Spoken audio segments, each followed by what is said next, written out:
Hello दोस्तों, कैसे हो। मेरा नाम है संतोष साहू। दोस्तों, आप सभी का केमिस्ट्री की क्लास में हार्दिक स्वागत है। दोस्तों, हम पढ़ रहे हैं 11th क्लास की बेसिक केमिस्ट्री। अभी हम केवल केमिस्ट्री की नॉलेज ले रहे हैं। दोस्तों, आज मैं जो आपको टॉपिक पढ़ाने वाला हूँ बहुत ही शानदार टॉपिक है और बच्चों को इसमें समस्या आती है, जबकि ये टॉपिक बहुत ईजी है। आज हम पढ़ेंगे इलेक्ट्रॉनिक विन्यास के बारे में। टॉपिक का नाम सुनते ही आपकी जिज्ञासा बढ़ गई होगी। टॉपिक बहुत जगह काम आता है। इलेक्ट्रॉनिक विन्यास लिखना नहीं आता, लड़के को ये नहीं पता कि इलेक्ट्रॉनिक विन्यास क्या है, और जबकि ज़रूरत बहुत ज़्यादा पड़ती है इसकी। तो आज की वीडियो आपको इलेक्ट्रॉनिक विन्यास लिखना चुटकी बजा के सिखा देगी। दोस्तों, अगर वीडियो पसंद आए तो लाइक और कमेंट आप करते नहीं हो, ये आपकी कमी है, करना। वीडियो पसंद तब आएगी, इलेक्ट्रॉनिक विन्यास लिखना तब सीखोगे जब वीडियो अंत तक देखोगे। अगर आप वीडियो को बीच में ही छोड़ जाओगे तो मैं क्या, कोई नहीं सिखा सकता। जब आप पूरा टॉपिक ही नहीं पढ़ रहे हो तो कहाँ से सीखोगे। तो सीखो दोस्तों, आज आपको हम इलेक्ट्रॉनिक विन्यास लिखना सिखाएंगे। पर उससे पहले दोस्तों, आपको थोड़ा बहुत परमाणु के बारे में बताते हैं। परमाणु जो होता है, परमाणु का केंद्र कहलाता है नाभिक। ठीक है, परमाणु का ये केंद्र है जिसे क्या बोलते हैं, नाभिक बोलते हैं। परमाणु के बारे में बता रहा हूं। नाभिक में प्रोटॉन नामक धनावेशित कण होते हैं। धनावेशित कण होते हैं जिन्हें प्रोटॉन कहते हैं। और नाभिक के अंदर उदासीन कण भी होते हैं जिन्हें न्यूट्रॉन कहते हैं। तो कोई पूछ ले कि प्रोटॉन और न्यूट्रॉन कहाँ रहते हैं, परमाणु के नाभिक में। परमाणु के बाहर वृत्ताकार कक्षाएं होती हैं। इन कक्षाओं में इलेक्ट्रॉन होते हैं। ये कक्षा हैं, जैसे ये पहली कक्षा, ये दूसरी कक्षा, ये तीसरी कक्षा, ऐसे ये कक्षा हैं। और कक्षाओं में कौन को रहते हैं, इलेक्ट्रॉन। इलेक्ट्रॉन ऋणावेशित कण हैं। तो वो पूछे कि प्रोटॉन और न्यूट्रॉन कहाँ रहते हैं, नाभिक में। इलेक्ट्रॉन कहाँ रहते हैं, नाभिक के बाहर उपस्थित कक्षाओं में। ठीक है, अब मेरी बात सुनो। कक्षाओं में होते हैं उपकोष। जैसे ये कक्षा है, कक्षा के अंदर उपकोष होते हैं। उपकोषों में इलेक्ट्रॉन रहते हैं। बात तो वो भी सही है, इलेक्ट्रॉन कक्षा में रहते हैं, ये बात भी सही है। पर इलेक्ट्रॉन कक्षा में कहाँ, उपकोष में। और उपकोष होते हैं 4 प्रकार के, S, P, D और F। उपकोष कहाँ विद्यमान होते हैं, कक्षा के अंदर। उपकोष कक्षा के अंदर। और उपकोष दोस्तों कितने प्रकार के बताए मैंने, 4, S, P, D और F।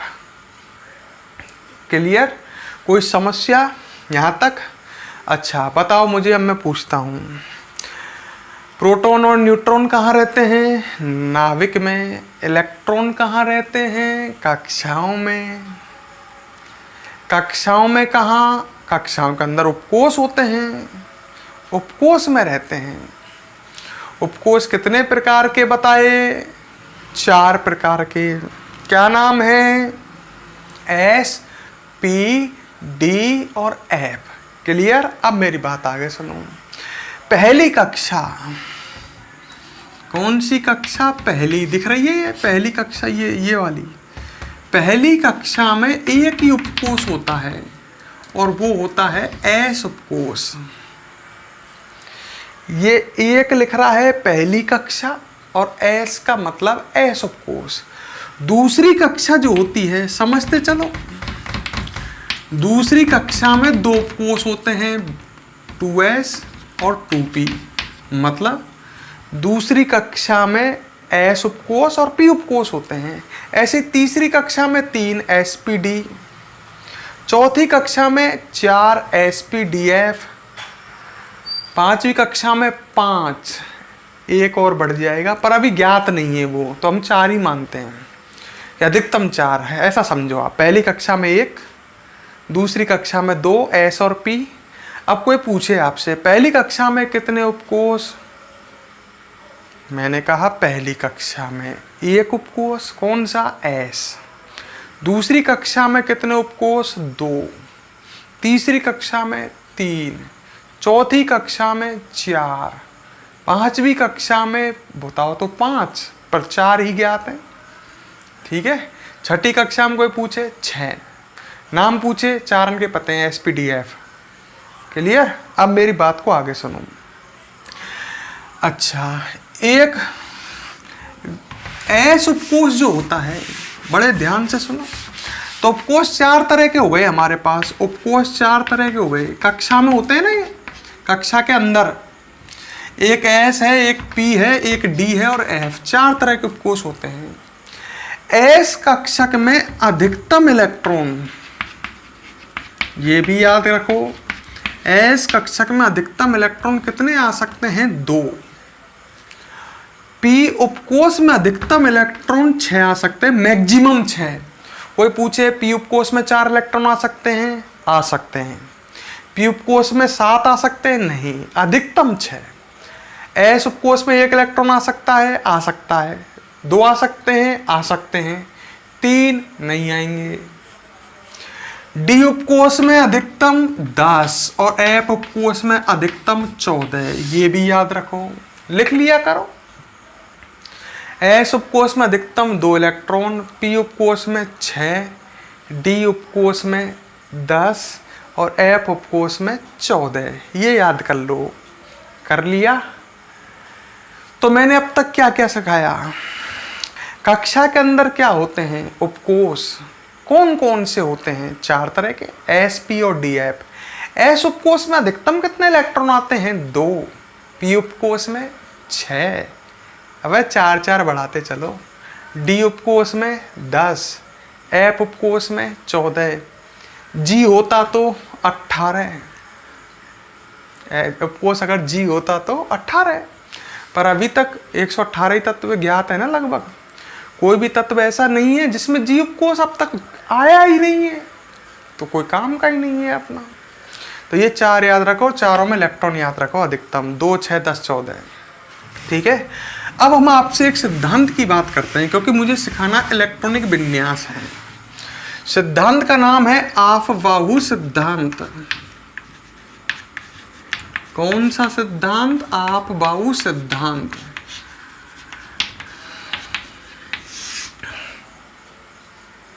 ठीक है। तो मैं एक सिद्धांत सिखाता हूं आपको, ये सिद्धांत आपको इलेक्ट्रॉनिक विन्यास लिखना सिखाएगा। अफबाऊ सिद्धांत, पहली बात, यह सिद्धांत बोहर नाम के वैज्ञानिक ने दिया। ओहो, लड़का अफबाऊ वैज्ञानिक समझ रहा था अफबाऊ को, लड़का के दिमाग में आया अफबाऊ सिद्धांत, अफबाऊ नाम के वैज्ञानिक। अफबाऊ कोई वैज्ञानिक नहीं है, यह सिद्धांत बोहर नाम के वैज्ञानिक, नील्स बोहर सुना होगा, बोहर नामक वैज्ञानिक ने दिया है। पहली बात ये आई, कौन से वैज्ञानिक ने दिया है, बोहर नाम के वैज्ञानिक ने। दूसरी बात, यह सिद्धांत, अच्छा इसका मतलब भी समझा देता हूं। अफबाऊ एक जर्मन शब्द है, सुन रहे हो ना मेरी बात को, ये एक जर्मन भाषा का शब्द है। अफबाऊ बोहर ने जर्मन भाषा से उठाया ये एक जर्मन भाषा का शब्द है, जिसका अर्थ है निर्माण करना।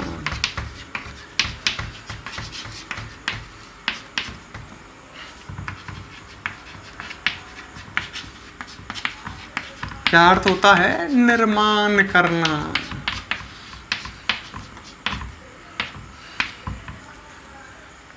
ठीक है।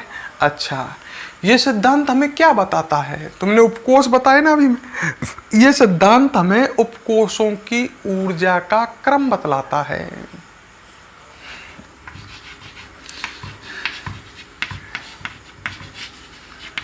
यह सिद्धांत क्या बताता है, उपकोषों की ऊर्जा का क्रम बतलाता है।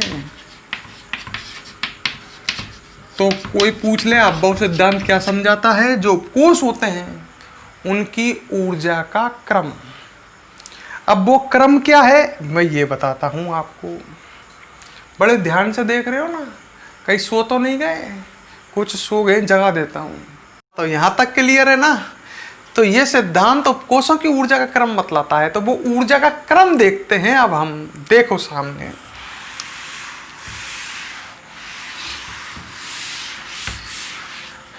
ठीक है, देखो क्रम सामने, इसको याद कर लेना भाई। ये इलेक्ट्रॉनिक विन्यास लिखना सिखाएगा आपको। बनेस, बनेस का मतलब समझ गए, पहली कक्षा का एस उपकोष, फिर 2s, 3s, 4s, 5s, 6s, 7s, मतलब समझ गए। पहली कक्षा का एस उपकोष, दूसरी कक्षा का एस, तीसरी कक्षा का एस, चौथी कक्षा, आगे अंक लिख रहा है वो कक्षा और पीछे उपकोष, सातवीं कक्षा का एस। अब इसको ऐसे घटाओ, ऐसे, मतलब अब आएगा 2p, फिर 3p, फिर 4p, फिर 5p, फिर 6p। घट गया ना, मतलब ऊपर से भी एक उड़ा दो, नीचे से भी एक उड़ा दो, ऐसे घटाओ, ऐसे 2p। लड़का कह रहा है ऐसा क्यों कर रहे हो? अरे यार मैंने पहली कक्षा में एक ही उपकोष होता है कहा था मैंने, तो मैं यहाँ पर 1p कैसे लिख दूं? समझ गए? दूसरी कक्षा में 2 उपकोष होते हैं तो इसलिए घटा रहा हूं मैं। नीचे का नीचे लिख सकता था मैं, पर उसकी जरूरत नहीं पड़ती, इसलिए क्यों लिखें। अच्छा, फिर घटाओ d, इनका मतलब समझ गए। दूसरी कक्षा का p उपकोष, तीसरी कक्षा का p, 3d, 4d और 5d। और घटा दिए, और घटाओ, और घटाएं साहब, का ही घटाएं। अरे मैंने और घटा लो साहब, और देखो अब घटाते जा रहे हो तो फिर घटा ही लो। चलो साहब और घटा लेते हैं, 4f, 5f, ठीक है। इसको भी यहाँ तक लिख लो, 6d लिख सकते हो आप, आपसे कोई मना नहीं करेगा। यहाँ तक मैं तो ऐसे बना देता हूँ, चलो 7p, 6d, 7d, 5f, 6f, 7f, ऐसे क्या फ़र्क पड़ रहा है? कोई काम तो आने नहीं है, तो ऐसे याद कर लो। चलो ये आपको आसान पड़े तो 1s, 7s, 2p, 7p कर लिया। पहली कक्षा में एक उपकोष, दूसरे में 2, तीसरे में 3, चौथे में 4, फिर 4 4 4। सही है। अब आपको ऐसे काटना है इन्हें, ऐसे काटो, कोई बच नहीं जाए, कोई छूट नहीं जाए, कोई कटने से रह नहीं जाए।